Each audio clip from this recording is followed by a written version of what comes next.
வணக்கம். நான் தான் பிரியா. எல்லோரும் ஹாப்பி அண்ட் ஹெல்த்தியாக இருக்கீங்கன்னு நம்புகிறேன். நானும் ஹாப்பி அண்ட் சூப்பர் ஹெல்த்தியாக இருக்கேன். ரொம்ப நாள் ஆச்சுன்னு நினைக்கிறேன் லாங் வீடியோ போட்டு. அண்ட் இன்றைக்கான லாங் வீடியோ ரொம்பவே ஹாப்பியாக இன்ட்ரெஸ்டிங்காக இருக்கும்னு நம்புகிறேன். அண்ட் இன்றைக்கான லாங் வீடியோவில் எங்கள் அத்தையோட மிட் நைட் பர்த்டே செலிப்ரேஷன் தான் பார்க்க போகிறோம். ஸோ வீடியோ உங்களுக்கு பிடிக்கும், இன்ட்ரெஸ்டிங்காக இருக்கும்னு நம்புகிறேன். அண்ட் இன்னும் நீங்கள் நம்ம சேனலை சப்ஸ்கிரைப் பண்ணலன்னா மறக்காமல் சப்ஸ்கிரைப் பண்ணிக்கோங்க. அண்ட் உங்கள் சஜஷன் ஏதாவது இருந்தால் மறக்காமல் எனக்கு கமெண்ட்ஸில் சொல்லுங்கள். எனக்கு ரொம்ப ஹெல்ப்ஃபுல்லாக இருக்கும். இந்த வீடியோ வந்து சண்டே ஆஃப்டர்நூன் எடுத்திருந்தோம். சண்டே ஆஃப்டர்நூன் லன்ச் வந்து நாங்கள் வெளியே ஹோட்டல்லேருந்து வாங்கி சாப்பிட்ருந்தோம். ஆக்சுவலாக பிரியாணிலாம் சாப்பிட்டு ரொம்ப நாள் ஆன மாதிரி ஆகிடுச்சு. கடையில் சாப்பிட்டே ரொம்ப நாள் ஆன மாதிரி ஆகிடுச்சு. முன்னெல்லாம் ஃப்ரீக்வெண்ட்டாக கடையில் தான் சாப்பிடுவோம். நாங்கள் எங்கள் கல்யாணம் ஆன டைம்லலாம் மேக்ஸிமம் கடையில் தான் வாங்கி சாப்பிட்டுட்ருப்போம். அண்ட் பாப்பா பிறந்த வாட்டி அது அப்படியே மாறிடுச்சு. சுத்தமாக கடையில் சாப்பிட்றதே விட்டாச்சு. அண்ட் எனக்கு ரொம்ப பிரியாணி சாப்பிடணுன்னு ரொம்ப பயங்கர க்ரேவிங்ஸாக இருந்தது. நாமளே செஞ்சு சாப்பிட்லான்னா அது பிரியாணியா இல்லை தக்காளி சாதமான்ற அளவுக்கு இருக்கும். சரி, எதுக்கு ரிஸ்க் எடுக்கணும்னு சொல்லிட்டு அன்றைக்கி ஹோட்டல்லே வாங்கி சாப்பிட்லான்னு சொல்லி பிளான் பண்ணியாச்சு. அண்ட் ஃபிஷ் ஃபிங்கர்ஸ் வந்து பாப்பாவோட ஃபேவரெட். அவங்க பிரியாணி சாப்பிட்லன்னா கூட ஃபிஷ் ஃபிங்கர்ஸ் வந்து அமைதியாக சாப்பிட்டுப்பாங்க. அண்ட் ப்ரானும் சாப்பிட்டுக்குவாங்க. அதனால நாங்கள் வந்து ஃபிஷ் ஃபிங்கர்ஸ் வாங்கிடலான்னு சொல்லிட்டு பிளான் பண்ணியிருந்தோம். அன்றைக்கி ஈவினிங் வந்து நைட்டு டின்னருக்கு வந்து அத்தை வந்து ஃபிஷ் செய்கிறேன் அப்படி சொல்லியிருந்தாங்க. சரி, ஓகேன்னு சொல்லிவிட்டு ஃபிஷ்லாம் வாங்கிட்டு வந்துட்டு அத்தை வந்து அதை சமைச்சிட்ருந்தாங்க. பாப்பாவும் ரொம்ப குறும்பு பண்ணிகிட்டு இருந்தாங்களா. சரி, அத்தைக்கு தெரியாமல் கடைக்கு போகணுன்னு சொல்லிவிட்டு, சரி பாப்பா ரொம்ப குறும்பு பண்ணுறாங்க, நாங்கள் கடைக்கு வெளியே சும்மா ரவுண்ட்ஸ் கூப்பிட்டு போயிட்டு வரோம் அப்படின்னு சொல்லிட்டு கடைக்கு வந்தாச்சு. வந்துட்டு அத்தையோட பர்த்டேக்காக நாங்கள் அன்றைக்கி வந்து சாரீ தான் எடுத்திருந்தோம். சிவா டெக்ஸ்டைல்ஸில் தான் எடுத்திருந்தோம். ஆக்சுவலாக சிவா டெக்ஸ்டைல்ஸில் எப்படின்னா, நம்ம ஒரு 100 ருபீஸ் எடுத்துகிட்டு போனாலும் அந்த 100 ருபீஸ்க்கு அங்கே ஒரு சாரீ இருக்கும். 200 ருபீஸ் எடுத்துகிட்டு போனால் அந்த 200 ருபீஸ்க்கு அங்கே ஒரு சாரீ இருக்கும். அந்த மாதிரி அந்த கடை. அண்ட் அங்கே இருக்க கலெக்ஷன்ஸுமே எல்லாமே 200 ருபீஸ்க்கு ரொம்பவே ஒர்த்தான சாரீ அந்த மாதிரி இருக்கும்.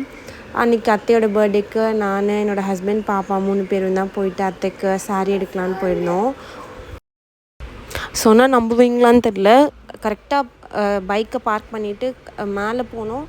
ஃபஸ்ட்டு ஒரு பாக்ஸ் மாதிரி வச்சுருந்தாங்க. அதில் போய் கொஞ்சம் நேரம் தேடி பார்த்தோம். அதிகபட்சம் ஒரு 15 மினிட்ஸ் கூட இருக்காது. டக்குன்னு அந்த சாரீ செலக்ட் பண்ணியாச்சு. அந்த சாரீ பார்த்தோன்னே என்னோடய ஹஸ்பண்டுக்கும் பிடிச்சிருந்தது, எனக்கும் பிடிச்சிருந்தது. ஆக்சுவலாக அத்தை வந்து இந்த மாதிரி சட்டில் கலர்ஸ் தான் கட்டுவாங்க. அந்த பளிச்சுலாம் அந்த மாதிரி கட்ட மாட்டாங்களா.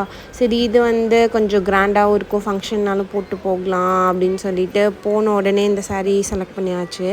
அண்ட் நெக்ஸ்ட் வந்து கேக் கட் பண்ணலாம் அப்படின்னு சொல்லிட்டு சரவணா பேக்கரி இருக்கு இல்லையா, அங்கே போயிருந்தோம். அங்கே ஃபஸ்ட் வந்து இந்த பிளாக் ஃபாரஸ்ட் தான் வாங்கலான்னு பார்த்தோம். அப்புறம் நான் வந்து ஒரு பெரிய sentence, happy birthday to our lovable அம்மா, அத்தை அண்ட் அவ்வா அப்படின்னு எழுதணுமா. அதை வந்து ஃபுல்லாக அந்த பிளாக் ஃபாரஸ்ட் எழுத முடியாதுன்னு சொல்லிட்டாங்க. சரின்னு சொல்லிட்டு அப்படியே பக்கத்தில் இந்த சாக்கோ ட்ரஃபிளுக்கு ஜம்ப் பண்ணியாச்சு. சரி, இதில் எழுதுனா பளிச்சுன்னு தெரியும்னு சொன்னாங்க. சரி, ஓகேன்னு சொல்லிவிட்டு அந்த 1/2 kg சாக்கோ ட்ரஃபிள் கேக் தான் நாங்கள் அன்றைக்கி வாங்கியிருந்தோம்.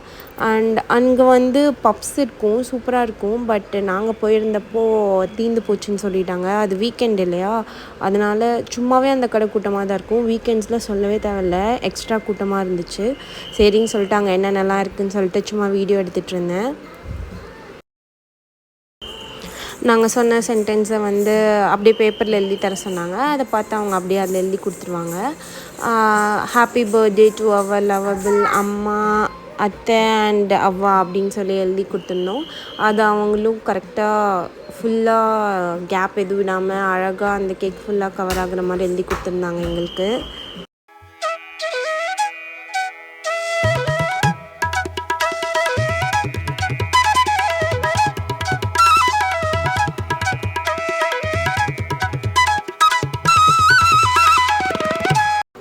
இப்படி தான் இருந்தது ஃபைனல் அவுட்புட்டு. ரொம்ப க்யூட்டாக அழகாக எழுதி கொடுத்துருந்தாங்க. நான் கீழே அந்த ஹார்ட் போட சொல்லியிருந்தேன், அதுவும் அதே மாதிரி அழகாக போட்டு கொடுத்துருந்தாங்க. கடையிலேருந்து வெளியே வரும்போதே அந்த கலர் பலூன் இருக்கும் இல்லையா, லைட்டிங்கோட, அந்த பலூன் விற்றுட்ருந்தாங்க. பாப்பா அதை பார்த்தோன்னே வேணும்னு சொல்லி கேட்க ஆரம்பிச்சிட்டாங்க. சரின்னு சொல்லிவிட்டு இந்த பலூன் நாங்கள் வாங்கிட்டு வந்திருந்தோம் வீட்டுக்கு. இந்த பலூன் ஏன்டா வாங்கணுன்னு ஃபீல் பண்ண வச்சுட்டாங்க. வீட்டுக்கு வந்து உருப்படியாக ஒரு 2 மணி நேரம் கூட விளாண்டுருக்க மாட்டாங்க. வீட்டுக்குள்ளே வரும்போதே லைட்டு தனியாக, பலூன் தனியாக வந்துடுச்சு. அதை வாங்கினதுக்கு இந்த வீடியோ கிளிப்பிங்கும் ஒரு 2-3 ஃபோட்டோ எடுத்துக்கிட்டாங்க அப்பாவும் பொண்ணும், அவ்வளோதான். மற்றபடி இந்த காசு அப்படியே வேஸ்ட்டாக போச்சு பலூன் வாங்கி. கேக்லாம் வாங்கிட்டு ஒரு வழியாக நாங்கள் வீட்டுக்கு வந்தாச்சு.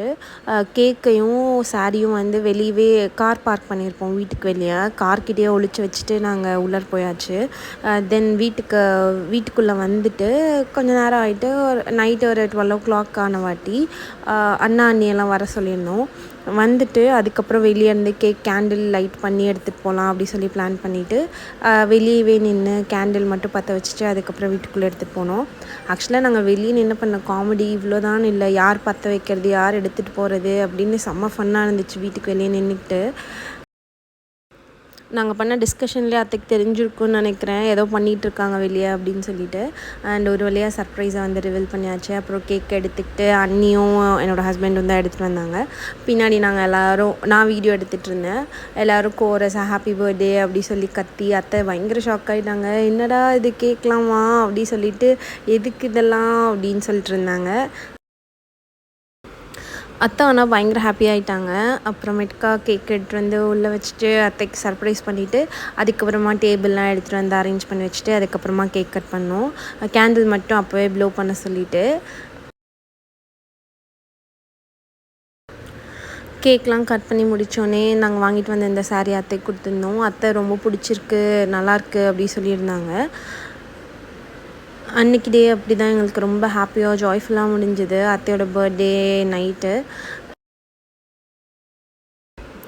கேக்லாம் கட் பண்ணிவிட்டு ஃபஸ்ட்டு பாப்பாங்களுக்கு தான் அத்தை ஊட்டி விட்டுருந்தாங்க. அப்புறம் ஊட்டி விட்டுட்டு நிறையா ஃபோட்டோஸ் அண்ட் வீடியோஸ்லாம் எடுத்துகிட்டு இருந்தோம். அண்ட் அன்றைக்கி டே இப்படி தான் ப்ளிஸ்ஃபுல்லாக எங்களுக்கு முடிஞ்சுது. அத்தை ஹாப்பி, நாங்களும் எல்லோரும் ஹாப்பி. ஃபைனலி வீடியோவோட எண்டுக்கு வந்தாச்சு. உங்களுக்கு இந்த வீடியோ பிடிச்சிருக்கோம், இன்ட்ரெஸ்டிங்காக இருந்திருக்கும்னு நம்புகிறேன். நீங்கள் இன்னும் நம்ம சேனலை சப்ஸ்கிரைப் பண்ணலைன்னா மறக்காமல் சப்ஸ்கிரைப் பண்ணிவிட்டு பாருங்கள். அண்ட் உங்கள் சஜஷன் ஏதாவது இருந்தால் மறக்காமல் எனக்கு கமெண்ட்ஸில் சொல்லுங்கள், எனக்கு ரொம்ப ஹெல்ப்ஃபுல்லாக இருக்கும். And thank you. See you in the next vlog.